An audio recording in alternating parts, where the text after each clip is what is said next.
तो deflationary gap क्या होता है बच्चे? सबसे पहले इक्विलिब्रियम कंडीशन के पॉइंट ऑफ व्यू से देखें तो जहां पर एग्रीगेट डिमांड और एग्रीगेट सप्लाई एक दूसरे के इक्वेट हो जाते हैं। हम सभी ने देखा है कि एग्रीगेट सप्लाई कर्व हमारा पॉजिटिव स्लोप स्ट्रेट लाइन रहता है फ्रॉम द ओरिजिन, और वहीं पर हमारा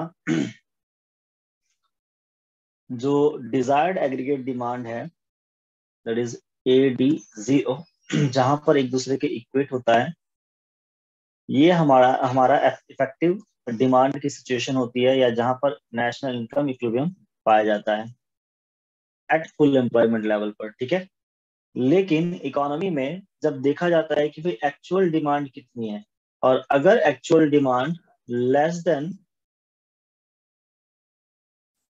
हो, ठीक है, एक्चुअल डिमांड क्या हो बच्चे? लेस देन हो डिजायर डिमांड से, तो इस कंडीशन के इसके गैप को, वर्टिकल डिस्टेंस को हम लोग क्या कहते हैं? डिफ्लेशनरी गैप कहते हैं। That is your deflationary gap. तो हुआ एक ऐसा, यहाँ पर वाई या फिर एग्रीगेट सप्लाई या फिर नेशनल इनकम हम लोग लिख सकते हैं। यहाँ पर आप एग्रीगेट डिमांड को इंडिकेट कर सकते हैं। ठीक है, डिफ्लेशनरी गैप से पहले हमें समझना पड़ेगा कि डेफिसिट डिमांड नाम की एक चीज होती है, वो क्या होता है? तो डेफिसिट डिमांड क्या होता है? It refers to the situation,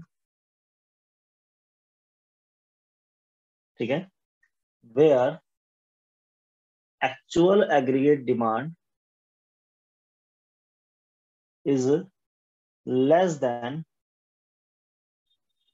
ठीक है, क्या हो जाए? लेस देन हो जाए then the desired level of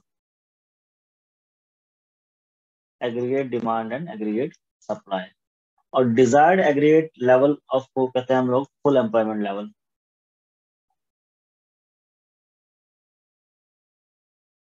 और इसी को हम लोग कहते हैं effective demand.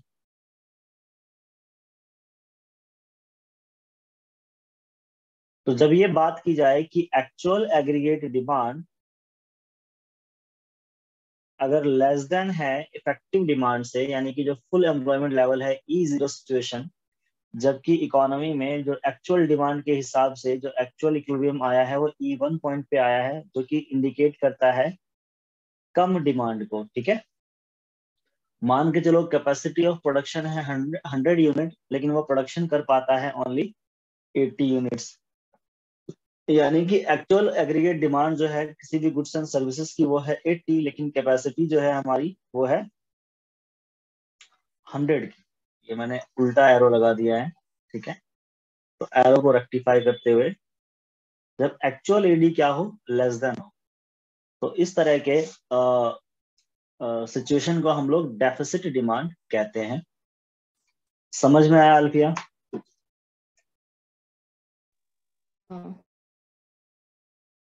Okay, then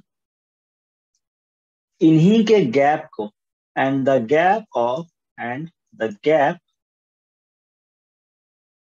of it, यानी कि एक्चुअल एग्रीगेट डिमांड और इफेक्टिव डिमांड के बीच का जो ये जो वर्टिकल गैप है, हमने ये जो रेड लाइन से इंडिकेट किया है, ये पूरा का पूरा गैप, ये हमारा क्या कहलाएगा बच्चे? डिफ्लेशनरी गैप कहलाएगा। डिफ्लेशनरी गैप, ठीक है। आई होप ये समझ में आ गया होगा कि डिफ्लेशनरी गैप क्या होता है।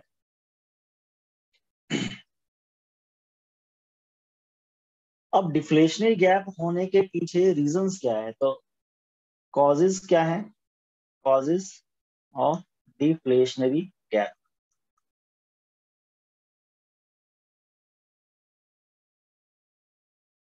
तो डिफ्लेशनरी गैप होने के पीछे एक पहला रीजन ये है, यानी कि डिफ्लेशन हुआ कब? जब एक्चुअल एग्रीगेट डिमांड हमारा क्या हो गया बेटा?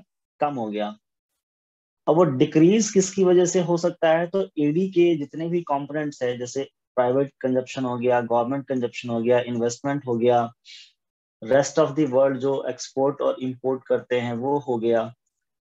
तो अगर डिफ्लेशनरी गैप की बात करें तो बेटा अगर प्राइवेट कंजप्शन अगर डिक्रीज हो जाए तो भी हमारा एक्चुअल एग्रीगेट डिमांड क्या हो जाएगा, डिक्रीज हो जाएगा। एक्चुअल एग्रीगेट डिमांड अगर डिक्रीज हुआ तो जिसकी वजह से अगेन क्या हो जाएगा, इकोनॉमी में डिफ्लेशन की सिचुएशन आ जाएगी, ठीक है।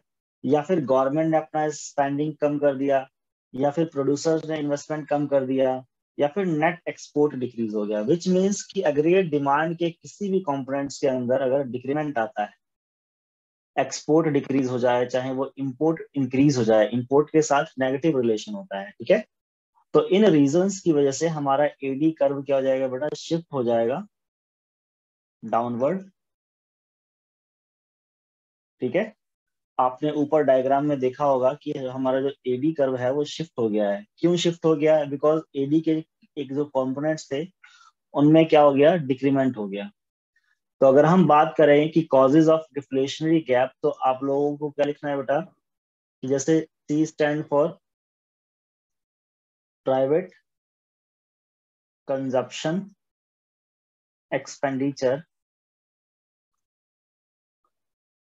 क्या हो गया हमारा, ये डिक्रीज हो गया। चाहे वो जी यानी कि गवर्नमेंट फाइनल एक्सपेंडिचर की बात करें, तो गवर्नमेंट भी अगर डिक्रीज कर देगी एक्सपेंडिचर तो ये भी डिक्रीज हो तो जाएगा। एक्चुअल डिमांड वो हो गया ना, जहाँ डिमांड सप्लाई जो दोनों इक्वल रहेंगी, ऊपर में जो आपने देखो ग्राफ बनाया है। यहाँ पर दो एग्रीगेट डिमांड है। एक एग्रीगेट डिमांड एडी जीरो है। एडी जीरो हाँ। और एएस कर्व जहां पर इंटरसेक्ट करते हैं तो वो डिजायर्ड एडी या इफेक्टिव डिमांड कहते हैं इसे। अच्छा। लेकिन एक्चुअल जो इकोनॉमी में डिमांड की गई दैट इज एडी वन, और एडी वन कहाँ है बच्चे, वो एडी जीरो से नीचे है, विच नीचे मीन्स कम। ये जो AD1 है वो न्यू इंटरसेक्शन पॉइंट इंडिकेट करेगा एग्रीगेट सप्लाई को E1 पर। तो E1 सिचुएशन क्या है, एक्चुअल में कितनी इक्विलिब्रियम है, इसको हम कहते हैं अंडर एम्प्लॉयमेंट इक्विलिब्रियम भी। इसको हम क्या ओके। कहेंगे, अंडर एम्प्लॉयमेंट इक्विलिब्रियम भी कहते हैं, कि जिसमें इकोनॉमी में डिमांड कम होने की वजह से हमें लोगों को अभी अनएम्प्लॉयड करना पड़ेगा। अभी इफेक्ट में देखेंगे इस चीज को, ठीक है। तो फिलहाल हम कॉज की बात कर रहे थे कि हमारा एक्चुअल एडी जो है वो डाउनवर्ड शिफ्ट हुआ क्यों। तो डाउनवर्ड शिफ्ट होने के पीछे ये लॉजिक्स थे, सी जी आई, यानी कि इन्वेस्टमेंट एक्सपेंडिचर्स जो है बाय द प्रोड्यूसर्स, वो प्रोड्यूसर्स ने क्या कर दिए होंगे, डिक्रीज। या फिर नेट एक्सपोर्ट, वो हमारा कंटिन्यूसली क्या हो गया होगा, डिक्रीज। तो इन सब चीजों के डिक्रीज होने की वजह से हमारा एग्रीगेट डिमांड कर्व क्या हो गया बेटा, डाउनवर्ड शिफ्ट हो गया, जिसकी वजह से वो इंडिकेट कर रहा है हमारे एक्चुअल की करंट में कितनी डिमांड है। तो करंट में 80 यूनिट्स की डिमांड है, बट कैपेसिटी ऑफ प्रोडक्शन क्या है, 100 है। तो देखा जाता है कि अगर इकोनॉमी में एक्चुअल डिमांड 80 है तो हम प्रोडक्शन भी क्या करेंगे, 80 ही करेंगे, यानी कि अपनी कैपेसिटी से कम एम्प्लॉयमेंट को जनरेट करेंगे, ठीक है। तो ये दो सिचुएशन आती है। तो आई होप कि जो मैं समझाना चाह रहा हूँ कि यानी कि कॉजेज क्या हैं फॉर डिफ्लेशनरी गैप, वो समझ में आ गया होगा। और जो डिफ्लेशनरी गैप है बेटा, उसी का बिल्कुल अपोजिट हमारा इन्फ्लेशनरी गैप होता है सारी चीजों में, ठीक है। तो इसको आप लोग यस सर। कंसिडर करेंगे। तो फिलहाल कॉज समझ में आ गया हो तो हम आगे बढ़ते हैं। हाँ जी, कॉज समझ में आ गया। Yes sir. हाँ। ओके, तो कॉज के बाद आगे चलते हैं थोड़ा हम। अब हम समझते हैं कि डिफ्लेशनरी गैप या फिर अंडर एम्प्लॉयमेंट इक्विलिब्रियम से इकोनॉमी पर इफेक्ट क्या पड़ेगा। तो नेक्स्ट टॉपिक डालिए बेटा, effect on the economy. Effect on the economy, और किस रीजन की वजह से, ड्यू टू डिफ्लेशनरी गैप या फिर डेफिसिट या फिर अंडर एम्प्लॉयमेंट,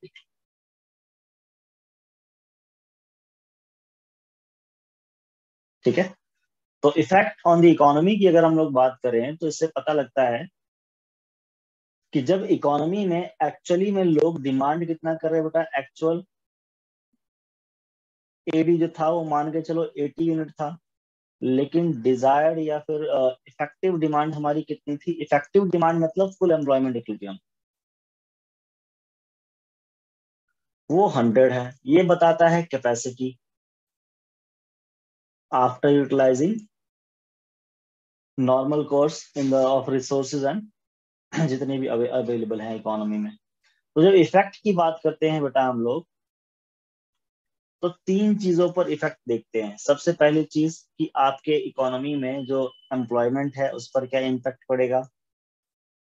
एम्प्लॉयमेंट की वजह से आपके आउटपुट पर इफेक्ट पड़ेगा, और आउटपुट जब इफेक्ट होगा तो आपका जनरल प्राइस लेवल भी इम्पैक्ट होगा। बेटा इकोनॉमी में हमने ऊपर देखा कि एक्चुअली में जो डिमांड है वो 80 यूनिट है, बट हमारे पास जितने भी रिसोर्सेज है हम उसको हम 100 यूनिट प्रोडक्शन कर सकते हैं। तो बट डिमांड ही 80 की है, तो हमें क्या करना पड़ेगा, कुछ रिसोर्सेज को अनएम्प्लॉयड करना पड़ेगा to decrease the output level, है ना। इकोनॉमी में इक्विलिब्रियम मेंटेन करके रखना है, तो वो कैसे हो पाएगा। तो अगर 80 की जरूरत है तो हम 80 ही प्रोडक्शन करेंगे। तो फॉर दिस पर्पस एम्प्लॉयमेंट जो है आपने क्या करना होगा बेटा, डिक्रीज करना होगा। तो हमें डिक्रीज करना पड़ेगा इन एम्प्लॉयमेंट। अच्छा, एम्प्लॉयमेंट जो है डायरेक्टली प्रोपोर्शनेट रहता है किसका, आउटपुट का, यानी कि प्रोडक्शन का। अगर एम्प्लॉयमेंट डिक्रीज करोगे, रिसोर्सेज अनएम्प्लॉयड करोगे, तो आपका आउटपुट लेवल भी क्या होगा, इकोनॉमी में डिक्रीज हो जाएगा, डिक्रीज इन आउटपुट। और इन सब की वजहों से, क्योंकि जब इकोनॉमी में ओवर सप्लाइड रहती है रिसोर्सेज, ठीक है, तो गुड्स एंड सर्विसेज जो आप लोग बेचोगे उसका जनरल प्राइस भी धीरे धीरे धीरे धीरे क्या होने लग जाएगा, डिक्रीज होने लग जाएगा। तो decrease in general price level as well.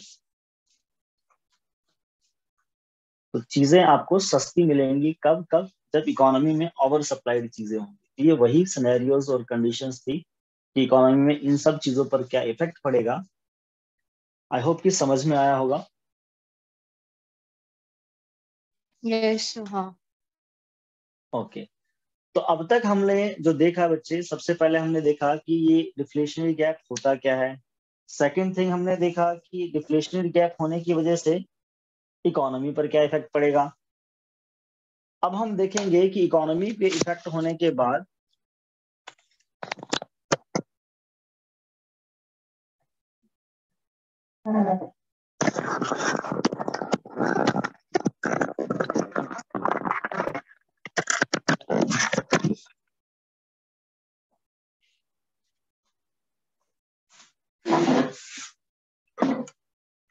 हाँ जी, तो इकोनॉमी के ऊपर इफेक्ट देख लिया। अब हमें इसे कंट्रोल कैसे करना है भाई, इकोनॉमी में स्टेबिलिटी तो लानी है ना। तो डिफ्लेशन की सिचुएशन है, डिफ्लेशन का मतलब क्या होता है, जब इकोनॉमी में मनी सप्लाई कम होता है, इस सिचुएशन को हम लोग कहते हैं डिफ्लेशन, ठीक है। तब इसे हमें कंट्रोल कैसे करना है, या फिर हाउ टू करेक्ट। तो क्वेश्चन ये उठता है, हाउ टू करेक्ट या solve the problem of deflationary gap कह लो, या फिर इसको हम कह सकते हैं डेफिसिट डिमांड, ठीक है। तो इस प्रॉब्लम से कैसे सोल्यूशन पाया जाए। तो बड़ा इस चीज को सॉल्व करने के लिए हमारे पास 2 तरह की पॉलिसीज आती हैं, ठीक है। We have two different policies,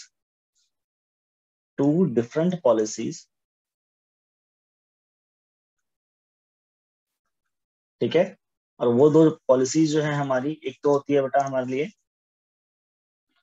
fiscal policy, और एक होती है हमारी मॉनेटरी पॉलिसी। तो 2 तरह की पॉलिसी इन्वॉल्व होती है। यस अभी जो फिस्कल पॉलिसी है वो क्या होती है, मॉनेटरी पॉलिसी तो वो क्या होती है, और किस तरीके से हम लोग इन्फ्लेशन और डिफ्लेशन को सॉल्व करते हैं। अच्छा, इकोनॉमी में डिफ्लेशन का मतलब क्या होता है, लोग बाग चीजें कब कम खरीदना शुरू करते हैं बच्चे, कि जब जो प्राइस। डिफ्लेशन के टाइम पर पैसे लोगों के पास कम होते हैं। इकोनॉमी में क्या है, मनी यस सप्लाई कम है, तो ये डिफ्लेशन की सिचुएशन को कैसे सॉल्व किया जाए? सिंपल सी बात है, मनी सप्लाई को बढ़ा करके। और मनी सप्लाई कैसे बढ़ेगा? ये जो डिमांड वाले फैक्टर्स थे ना, इन सब ये लोग जब अपना दोबारा से खरीदना शुरू कर देंगे, एक्सपेंडिचर बढ़ा देंगे, ठीक है। यस। तो एक्सपेंडिचर बढ़ाने का मतलब है कि इकोनॉमी में मनी सर्कुलेशन को बढ़ाना। और इकोनॉमी में मनी सर्कुलेशन को बढ़ाने के लिए जो सोर्सेज हैं या जो मेथड्स हैं, वो ये दो मेथड्स हेल्प करते हैं, ठीक है। एक फिस्कल पॉलिसी है। तो फिस्कल पॉलिसी क्या होती है बेटा? It refers to the policy which is operated by the या फिर it governs by the central government, ठीक है, गवर्नमेंट ऑफ द कंट्री। तो फिस्कल पॉलिसी कौन ऑपरेट करता है बेटा? गवर्नमेंट करती है। जबकि मॉनेटरी पॉलिसी कौन करती है? मॉनेटरी पॉलिसी एम्प्लॉयड और कंट्रोल और फॉर्मुलेट, ठीक है, गवर्न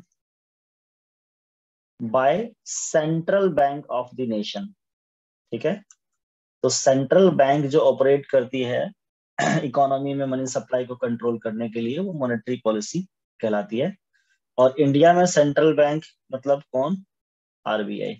आरबीआई, ठीक है। तो आरबीआई इंडिया में क्या करता है? मॉनेटरी पॉलिसी सर्कुलेट करता है या ऑपरेट करता है। तो एक एक पॉलिसी के बारे में हम लोग जानेंगे। सबसे पहले जानते हैं कि फिस्कल पॉलिसी में कौन कौन से करेक्टिव मेजर्स आते हैं और किस तरीके से उसको कंट्रोल किया जाता है। तो फिस्कल पॉलिसी की अगर हम लोग बात करें, तो जैसा कि हम लोगों ने ऊपर देखा है पॉलिसी,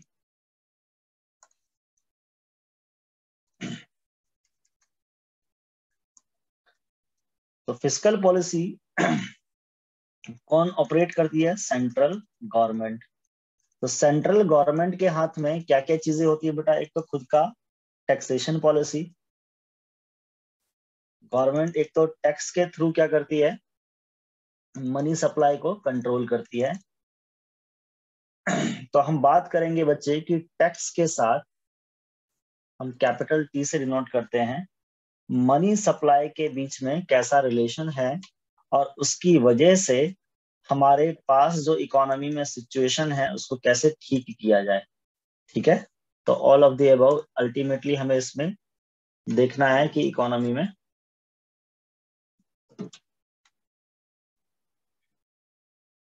किस सिचुएशन क्या है।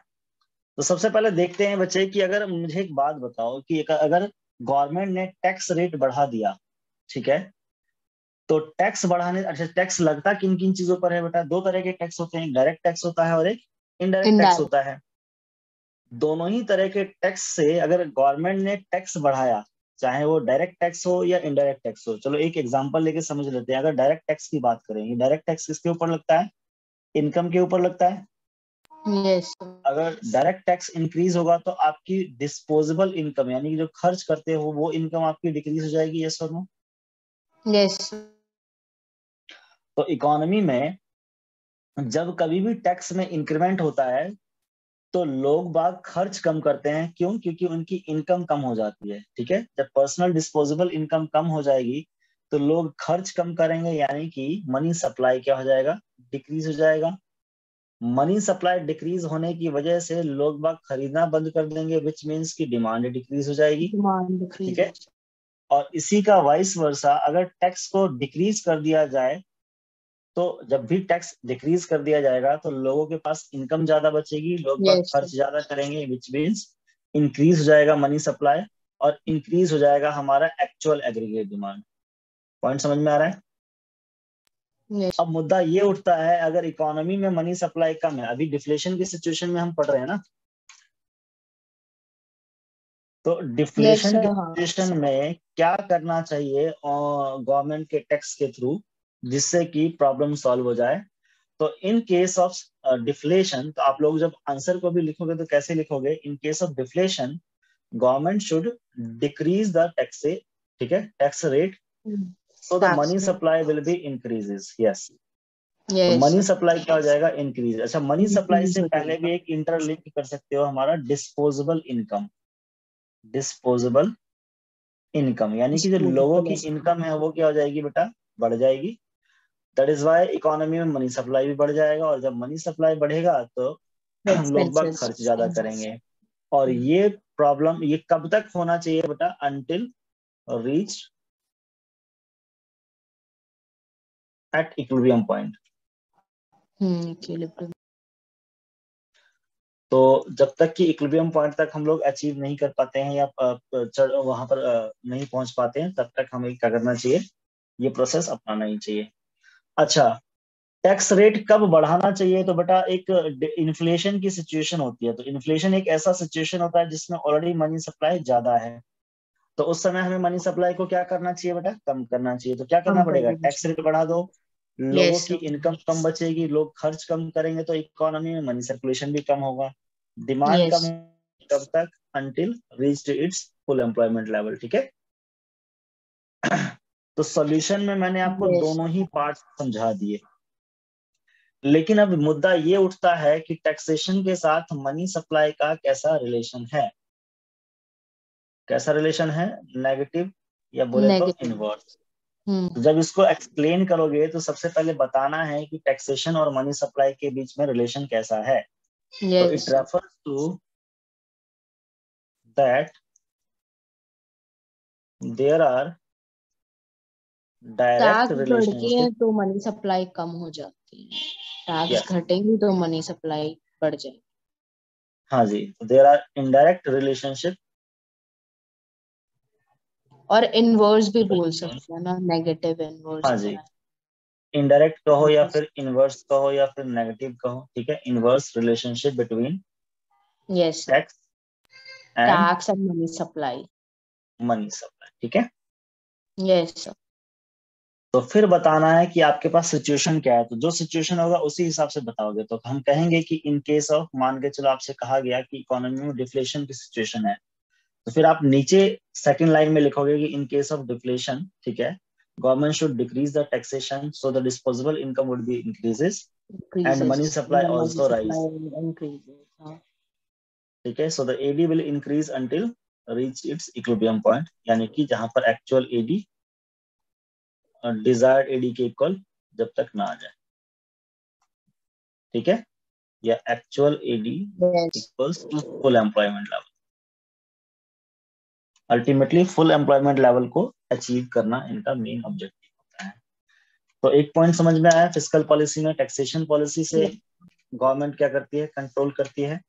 और दूसरा जो पार्ट है हमारा, गवर्नमेंट खुद से ही क्या करती है बेटा, एक्सपेंडिचर भी करती है। आपने देखा होगा कि गवर्नमेंट स्पेंडिंग पॉलिसीज, ठीक है, तो गवर्नमेंट का खुद का एक्सपेंडिचर, गवर्नमेंट एक्सपेंडिचर इसको कहते हैं। तो गवर्नमेंट एक्सपेंडिचर यानी कि कैपिटल जी से प्रेजेंट किया जाता है इकोनॉमी में, इसे भी शॉर्ट रन में हम लोग स्टेबल मान के चलते हैं। ठीक है, तो भाई गवर्नमेंट के एक्सपेंडिचर को आप देखोगे तो बच्चे क्या होता है इसमें, बेसिकली गवर्नमेंट जब अपना खर्च बढ़ाती है तो इकोनॉमी में लोगों को क्या मिलता है बेटा, एम्प्लॉयमेंट मिलता है, लोगों की इनकम इंक्रीज होती है। यस और नो? सर आपकी आवाज नहीं आ रही क्या? हेलो हेलो हेलो, यस हाँ अब आ रही आ रही है। हाँ जी, तो मैं ये कह रहा था कि गवर्नमेंट के साथ, यानी कि गवर्नमेंट एक्सपेंडिचर के साथ मनी सप्लाई का कैसा रिलेशन है, तो वो हमें देखने को मिलता है। आपने देखा होगा कि जब कभी भी गवर्नमेंट स्पेंड करती है तो इकोनॉमी में लोगों की इनकम बढ़ती है, यानी कि जिन लोगों को काम मिला है उनकी इनकम बढ़ती है। ऑटोमेटिकली हम ये कह सकते हैं कि जब कभी भी गवर्नमेंट एक्सपेंडिचर बढ़ाता है तो मनी सप्लाई इकोनॉमी में इंक्रीज होती है। और जब कभी भी गवर्नमेंट स्पेंडिंग डिक्रीज करती है तो मनी सप्लाई क्या होती है, इकोनॉमी में डिक्रीज हो जाती है। यानी कि दोनों के बीच में कैसा रिलेशन है, डायरेक्ट रिलेशन है।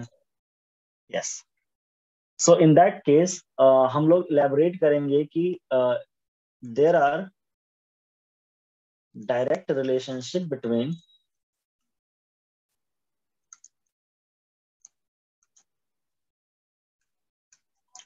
Government spending and money supply. ठीक है, अब डिपेंड करता है कि इकोनॉमी में सिचुएशन क्या है। कि अगर इकोनॉमी में इन्फ्लेशन डिफ्लेशन है बच्चे, क्या है इकोनॉमी में, डिफ्लेशन है, तो डिफ्लेशन की सिचुएशन में तो हमें मनी सप्लाई और बढ़ाना चाहिए ना, तभी तो प्रॉब्लम सॉल्व होगी। यस तो इन दैट केस गवर्नमेंट को भी अपना खर्च बढ़ा देना चाहिए। Government should increase their expenditure, चाहे वो डेवलपमेंट हो या नॉन डेवलपमेंट हो। डेवलपमेंट में क्या क्या आ जाते हैं भाई, रोड्स बनवाने हैं, पुल्स बनवाने हैं, है इंफ्रास्ट्रक्चर डेवलप करना है, ठीक है। नॉन डेवलपमेंट एक्सपेंडिचर किसी चीज की रिपेयरिंग हो गई, या फिर आपने देखा होगा कि गवर्नमेंट क्या करती है, मनरेगा स्कीम्स के थ्रू लोगों को एम्प्लॉयमेंट देती है। खैर ये तो डेवलपमेंट वर्क के अंडर आ जाता है, लेकिन इसके अलावा गवर्नमेंट सब्सिडीज प्रोवाइड कराती है बहुत सी चीजों में। ये गवर्नमेंट के नॉन डेवलपमेंट एक्सपेंडिचर्स में काउंट किए जाते हैं। तो गवर्नमेंट एक्सपेंडिचर जब इंक्रीज होगा और मनी सप्लाई भी इंक्रीज हो जाएगी इसकी वजह से, और जब मनी सप्लाई बढ़ेगी इकोनॉमी, तो एडी बढ़ेगा until it reach at full employment level. जब तक कि फुल एम्प्लॉयमेंट लेवल अचीव नहीं होता है तब तक ये चलता रहेगा। एंड वाइस वर्सा, अगर इकोनॉमी में इन्फ्लेशन है तो इन्फ्लेशन का मतलब क्या हुआ, ऑलरेडी इकोनॉमी में मनी सप्लाई ज्यादा है, तो हमें मनी सप्लाई को कम करना एक्सपेंसेस है। को तो वो कम पॉसिबल है, करना, गवर्नमेंट की स्पेंडिंग को डिक्रीज कर दो, ठीक है, पेंडिंग, यस सर। जिससे एडी भी शिफ्ट हो जाएगा डाउनवर्ड, डाउनवर्ड हो जाएगा इसमें, और अपवर्ड हो जाएगा इसमें, ठीक है। ये भी पॉइंट यस समझ में आ गया। यस हाँ, तो सर ये तो हाँ, फिजिकल वाला हो गया ना। यस, तो ये हमने जो पढ़ा है अभी तक वो फिस्कल पॉलिसीज थी। तो फिस्कल पॉलिसी ओके, में गवर्नमेंट क्या करती है, एक तो थ्रू टैक्सेशन और दूसरा खुद के टैक्सेस, एक्सपेंडिचर। हाँ एक्सपेंडिचर। हाँ, आगे और भी इसमें कहो तो एड ऑन हो सकता है, जैसे गवर्नमेंट किसी को उधार देना चाहिए या उधार लेना चाहिए, यानी कि बोरोइंग करनी चाहिए या स्पेंडिंग करनी चाहिए। इनसे भी इकोनॉमी में क्या होता है बेटा, मनी सप्लाई का फ्लक्चुएशन होता है। तो आपसे कहा जाए कि भाई गवर्नमेंट सर बोरोइंग कब जैसे करेगी। जैसे क्रेडिट, रूरल क्रेडिट वाला पढ़ा था ना बिजनेस स्टडीज में, वो वाला हाँ जी, टॉपिक। बिल्कुल बिल्कुल। तो आपने देखा होगा कि बोरोइंग करने से ऑलरेडी गवर्नमेंट बोरोइंग कब करती है, इन case of fiscal deficit. In case of fiscal deficit economy में बोरोइंग करती है गवर्नमेंट, और बोरोइंग क्या करता है बेटा, आपके मनी सप्लाई को इंक्रीज करता है। तो जब कभी भी गवर्नमेंट बोरोइंग करेगी तो किस सिचुएशन में करती है बोरोइंग, डिफ्लेशन में या फिर इन्फ्लेशन में। तो डिफ्लेशन। हाँ, in case of deflation government should borrow, और in case of inflation government should spend, spending नहीं, स्पेंडिंग तो ऊपर लिख ही दिया हमने, लैंडिंग करना चाहिए मनी को। क्या करना चाहिए बेटा, लेंडिंग करना मनी लैंड करना चाहिए। चाहिए, यस। फॉर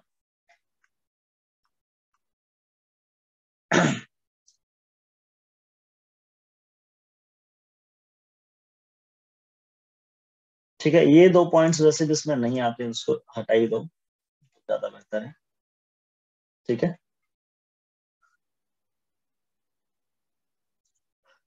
तो अभी तक जो हमने पढ़ा बच्चे, वो फिजिकल डेफिसिट के बारे में पढ़ा। आई होप कि आपको समझ में आया होगा। यस हाँ जी, तो नेक्स्ट हम बात करते हैं अब,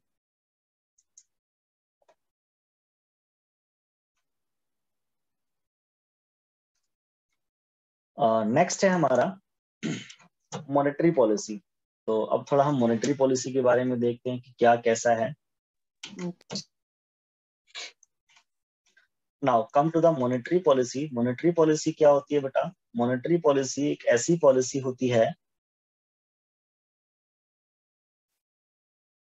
जिसमें मनी सप्लाई को कंट्रोल करने के लिए कौन करेक्टिव मेजर्स या स्टेप उठाती है। This policy, RBI. हाँ, इम्प्लीमेंटेड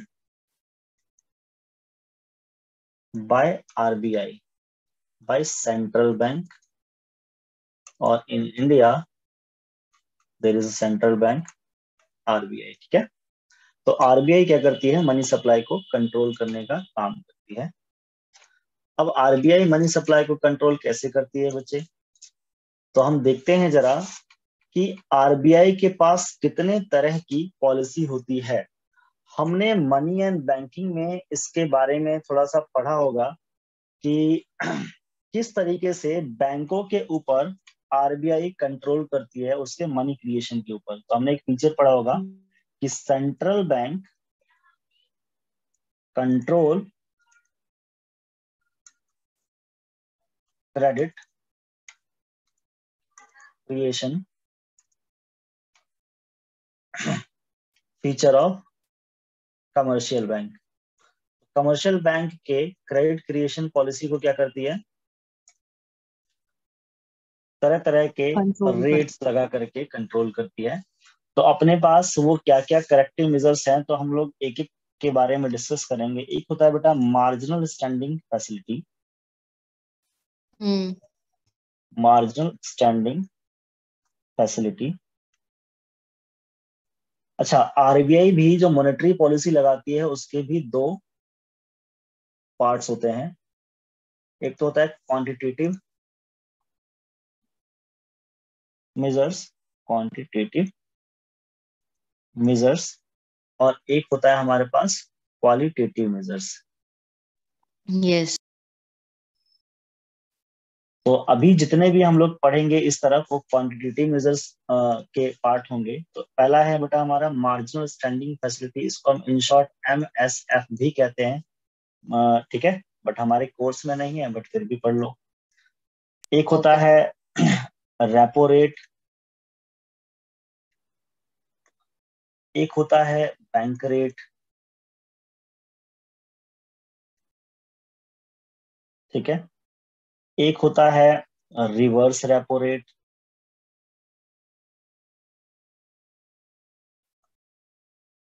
ठीक है, एक होता है CRR SLR, और इन दोनों का जो समेशन होता है that is LRR. Now what is LRR?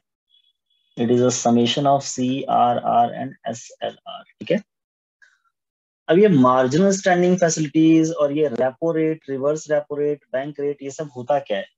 तो बेटा जो स्टार्टिंग के जो तीन है, इन तीनों ही केस में क्या होता है, तो ध्यान से समझना। It refers to the rate, कहते हैं कि एक ऐसा रेट होता है ऑन विच कमर्शियल बैंक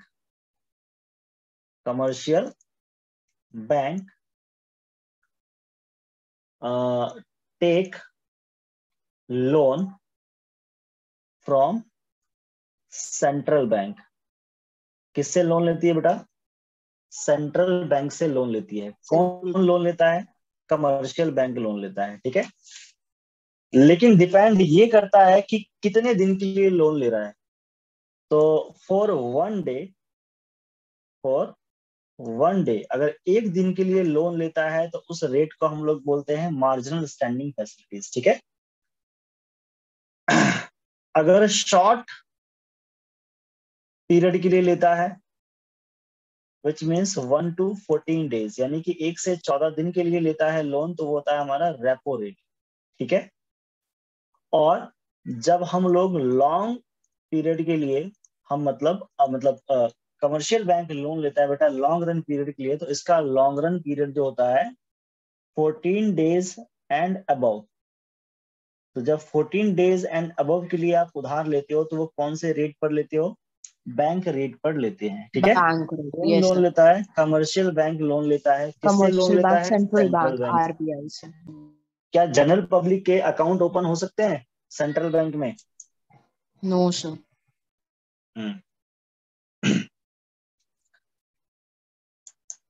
तो यहां तक समझ में आया कि क्या होता है?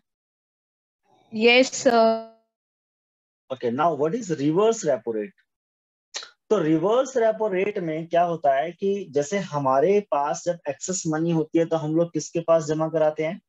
ऑब्वियसली कमर्शियल बैंक के पास जमा कराते हैं। कभी कमर्शियल बैंक के पास भी तो एक्सेस मनी हो सकती है ना बच्चे? यस। तो कमर्शियल बैंक के पास जो एक्सेस मनी है और वो पैसा कमर्शियल बैंक किसके पास डिपॉजिट करेगा? अपने आसपास के कमर्शियल बैंक में भी डिपॉजिट कर सकता है, बट मोस्ट ऑफ दी किसके पास डिपॉजिट कर देते हैं हम लोग? सेंट्रल बैंक, आरबीआई के पास डिपॉजिट कर आरबीआई। देते हैं। यस, तो कहते हैं कि जिस रेट पर, एट विच रेट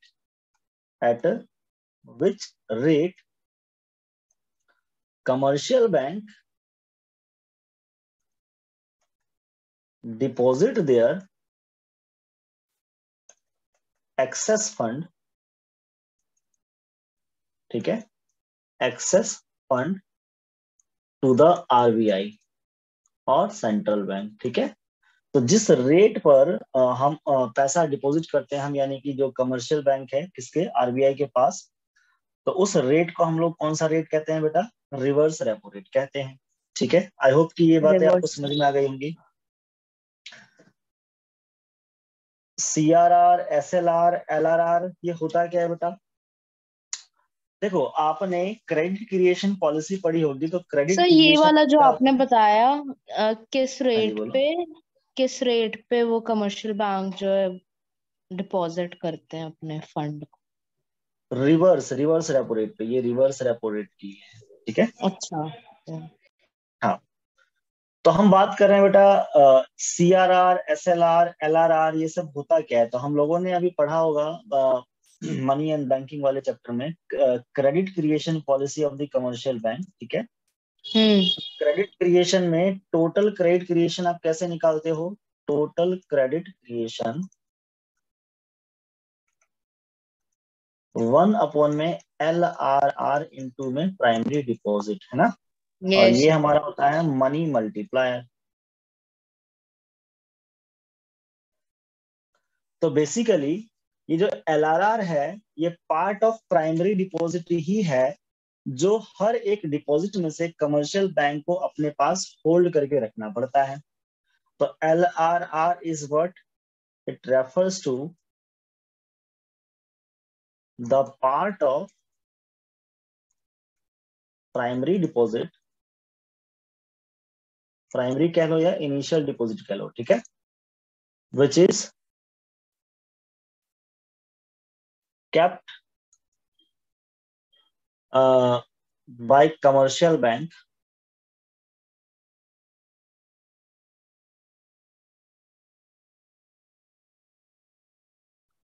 ठीक है, for the future necessary, future needed, ठीक है। तो फ्यूचर नीड के लिए जो भी एक पार्ट रखना पड़ता है, और ये डिसाइड कौन करता है? It is decided by central bank. तो ये सेंट्रल बैंक क्या करता है बेटा? डिसाइड करता है कि कितना आपके पास होना चाहिए और नहीं होना चाहिए। अभी जो एलआरआर होता है, इसमें दो चीजें होती हैं। LRR is the summation of CRR and SLR. तो इसमें दो तरह के रिजर्व इंक्लूड होते हैं। तो एलआरआर तो आपने प्राइमरी डिपॉजिट में से एक्सट्रैक्ट करके रख लिया, उसमें से एक पार्ट सीआरआर, जिसे आपको आरबीआई के पास एज अ सिक्योरिटी डिपॉजिट कराना पड़ता है कि कल को अगर वो कमर्शियल बैंक भाग गई तो कुछ पैसा तो पड़ा होगा एटलीस्ट बैंक के पास, सेंट्रल यस। बैंक के पास, ताकि वो पे कर सके।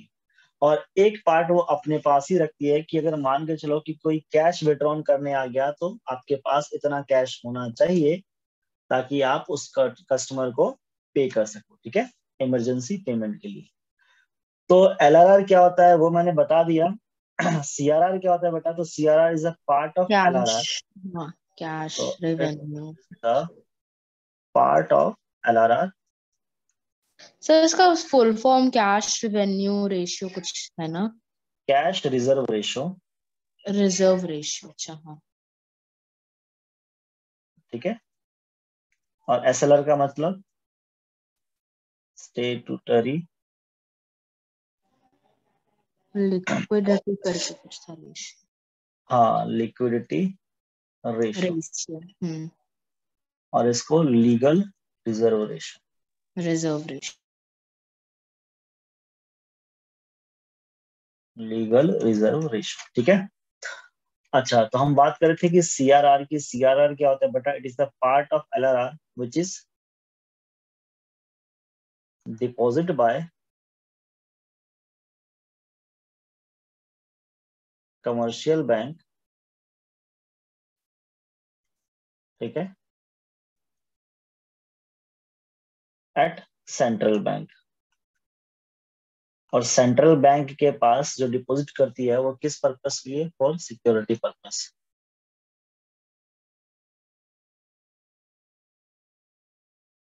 तो ये मेंशन कर सकते हो। जबकि एसएलआर क्या होता है बेटा? एसएलआर जो होता है ये पार्ट ऑफ एलआरआर ही होता है। Again it is a part of LRR,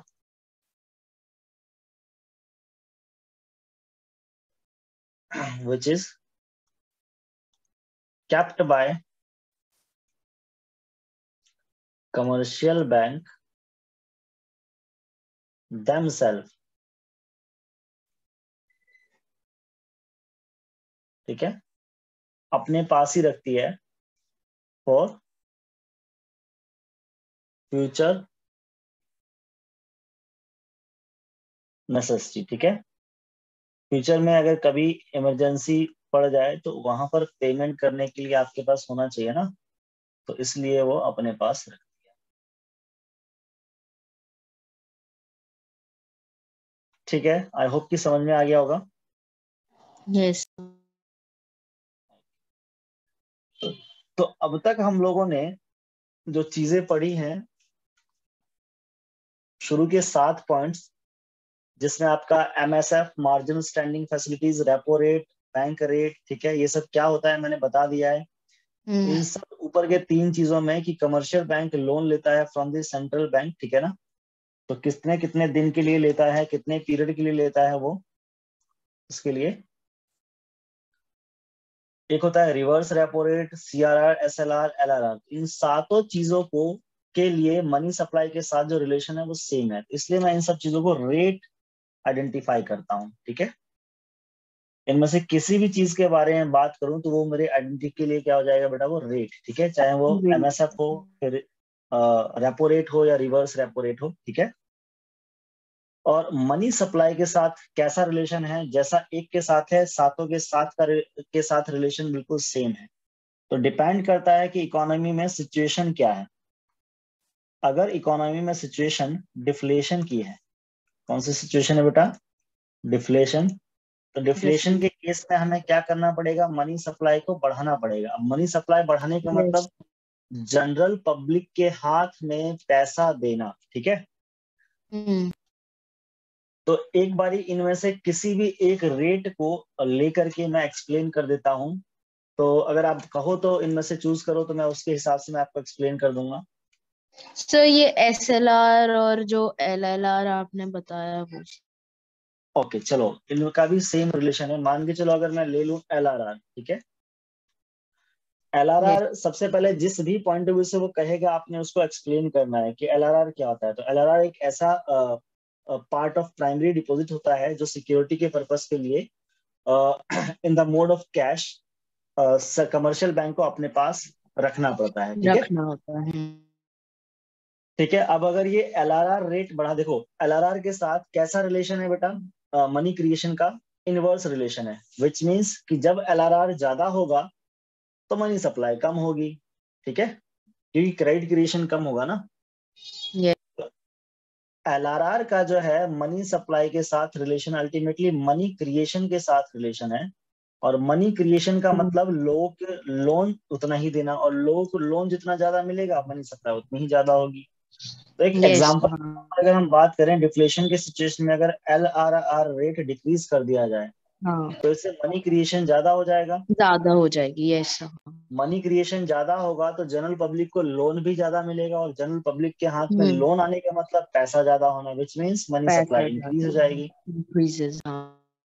और ये कौन सी सिचुएशन को सॉल्व करेगा?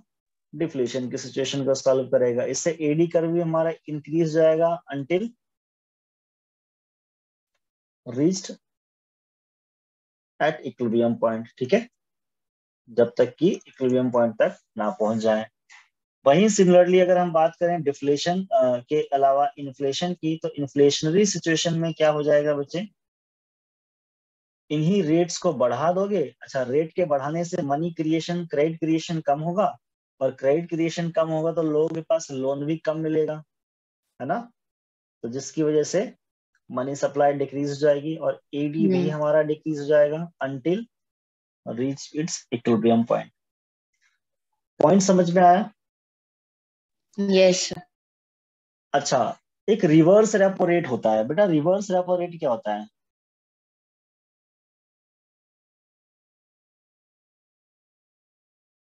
तो रिवर्स रेपो रेट हमने ऊपर जो आइडेंटिफाई यानी कि लिखा है, क्या लिखा है बेटा रिवर्स रेपो रेट में? कहते हैं कि एक ऐसा रेट जिस रेट पर कमर्शियल कमर्शियल बैंक अपने बैंक डिपॉजिट्स को डिपॉजिट। आरबीआई के पास रखता है।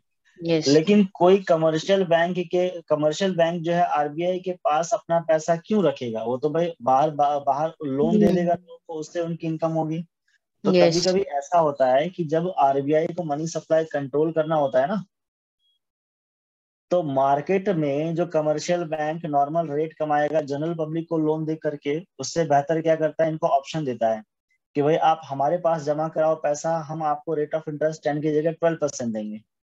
तो मुझे एक बात बताओ कि कोई भी कमर्शियल बैंक वहां पर जाएगा, लोगों को पैसा देगा? No sir. तो रिवर्स रेपो रेट में भी क्या हो जाएगा बेटा कि अगर इकोनॉमी में इन्फ्लेशन होगा, मान के चलो, तो मनी सप्लाई आरबीआई को कम करना है, तो वो क्या करेगी, कहेगी कि रिवर्स रेपो रेट बढ़ा दिया हमने, यानी कि 10 से 12 कर दिया। तो अब कमर्शियल बैंक लोन जो है जनरल पब्लिक को ना दे करके वो कहां पर दे करके पैसा कमाएगी? आरबीआई को, आरबीआई। है ना। तो अब मुझे बात बताओ, रेट के बढ़ाने से क्या लोगों को पैसा मिला? नहीं मिला ना। नो। तो मनी सप्लाई इकोनॉमी में क्या हो गई, डिक्रीज हो गई। कम और हो मनी गई, हाँ। सप्लाई इकोनॉमी में जब डिक्रीज हो जाएगी तो ये सारी सिचुएशन सॉल्व हो जाएगी हमारी। यस।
हेलो।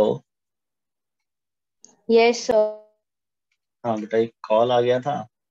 हाँ, कोई नहीं सर। चलो, वो लाइव में भी आ गया होगा, उसको हटाना पड़ेगा रिकॉर्डिंग में। हाँ जी, कहाँ थे हम? Yes sir. क्या पढ़ रहे थे हम? हो गया ना मेरे ख्याल से, ये हमने टॉपिक यस पढ़ लिया हाँ, ना। वो एग्जाम्पल आप बता रहे थे, रिवर्स रेपो अच्छा, रेट।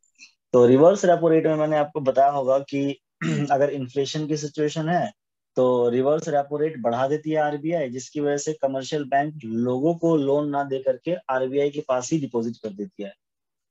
तो भाई लोगों के पास पैसा कम आया, विच मीन्स मनी सप्लाई कम हो जाएगी और ये मनी प्रॉब्लम सप्लाई सॉल्व कम हो हो जाएगी, जाएगी, हाँ। है ना। यस हाँ हाँ। हाँ, तो बरोबर। एक और पार्ट हमारा आता है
hello hello Alfiya. Yes sir. हाँ जी। तो एक हमारा रह गया आठवां जो क्वांटिटेटिव में ही आता है, that is open market operation. Open market actually. Open market operation क्या है? आरबीआई का एक ये भी फंक्शन है क्या कि जो सेंट्रल गवर्नमेंट है उसके यस। शेयर को बेच करके और खरीद करके मनी सप्लाई को क्या करना, कंट्रोल करना। अब ये बेचेंगे और खरीदेंगे किसको? जनरल पब्लिक को। ठीक है। तो it refers to the activity, ठीक है, इन विच सेंट्रल बैंक क्या करती है बेटा? Buy and sell government securities. Government securities का मतलब गवर्नमेंट के कंपनी के शेयर्स, डिवेंचर्स, बॉन्ड पेपर्स। ठीक है। To the yes. General public, to the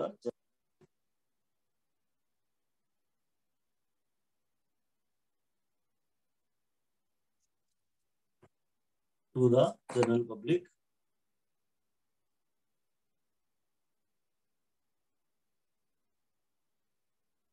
from open market. ठीक है। तो शेयर मार्केट में क्या करती है? जनरल पब्लिक को अच्छा शेयर्स यस बेचती है और सर। खरीदती है।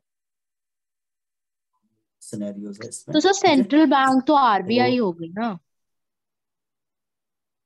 Central bank, yes. तो सेंट्रल बैंक ही क्या करती है? खरीदती और बेचती है। किसको सेल खरीदती है? करती है। किससे खरीदती है? जनरल पब्लिक से वापस खरीद लेती है और जनरल पब्लिक को ही बेच देती है। ओ लेकिन ये ऐसा। एक्टिविटीज बाय और सेल अलग अलग चीजों में मैटर करता है। तो भाई ओपन अच्छा। मार्केट ऑपरेशन में आप करें क्या, वो डिपेंड करता है कि इकोनॉमी में सिचुएशन क्या है। यस। ठीक है। ओपन मार्केट ऑपरेशन में आप क्या करेंगे, वो सिचुएशन क्या है वो डिपेंड करता है। और उस सिचुएशन के अकॉर्डिंगली अगर हम बात करें तो उससे मनी सप्लाई पर क्या इम्पैक्ट पड़ेगा। अगर मान के चलो इकोनॉमी में डिफ्लेशन की सिचुएशन है, तो डिफ्लेशन ऑलरेडी मनी सप्लाई कम है इकोनॉमी में। यस हाँ। तो गवर्नमेंट को क्या करना पड़ेगा? मनी सप्लाई वो भी बढ़ाने के बढ़ाना लिए पड़ेगा। जनरल पब्लिक बेचे थे, जनरल पब्लिक को जो शेयर्स बेचे थे उसे वापस क्या हम्म। कर लेगी? खरीद लेगी सेंट्रल बैंक, बाय कर लेगी। ठीक है। Shares from general public. Market. हाँ। तो जिससे जनरल पब्लिक के पास पैसा आ जाएगा और इकोनॉमी में मनी सप्लाई बढ़ जाएगा। इकोनॉमी में मनी सप्लाई क्या हो जाएगा? बढ़ जाएगा तो सर ओपन और मार्केट प्रॉब्लम सॉल्व हो ऑपरेशन को जाएगी। बढ़ाना पड़ेगा ना इसके लिए, तो फिर मनी सप्लाई भी बढ़ जाएंगी। हाँ जी। तो ओपन मार्केट में होता क्या है? एक्टिविटीज होती है। एक्टिविटीज हाँ क्या होती है? एक्टिविटी। बाइंग एंड सेलिंग की। तो उसमें उस सिचुएशन यस। में सेंट्रल बैंक क्या करेगी बेटा? बाई करेगी। ठीक है। By back yes. कर लेगी। और अगर डिफ्लेशन हो, अच्छा डिफ्लेशन तो बता ही दिया, इन्फ्लेशन हो तो एक इन्फ्लेशन के टाइम पर मनी सप्लाई ऑलरेडी ज्यादा है, तो हमें मनी सप्लाई को ज्यादा क्या करना है? कम करना है। कम तो करना इन है। That yes. सिचुएशन कर देगी। ठीक है। अच्छा सेल कर देंगे हाँ। हाँ, सेल करने से क्या होगा? जनरल पब्लिक के हाथ में शेयर्स आ जाएंगे और बैंक के हाथ में पैसा आ जाएगा। तो शेयर्स तो यस। आप कभी भी सेल आउट नहीं कर सकते, मतलब इन शॉर्ट जैसे लिक्विडिटी कैश की होती है।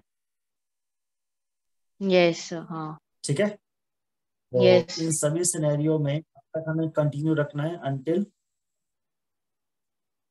Reached at full employment. ठीक है। तो ये आपकी करेक्टिव मेजर्स थे, दोनों ही इन्फ्लेशनरी गैप और डिफ्लेशनरी गैप का। ठीक है। और इससे यस। पहले मैं आपको समझा देता हूँ इन्फ्लेशनरी गैप क्या होता है, और डिफ्लेशनरी आज बता ही दिया मैंने। आई होप कि समझ में आया होगा। यस। ठीक है, बाकी और भी कुछ रह गया होगा तो एक बार देख लेना, और we will discuss into the next class. Okay बच्चे, ठीक है, आज के लिए इतना ही करते हैं। यस। और फीस के लिए बोला था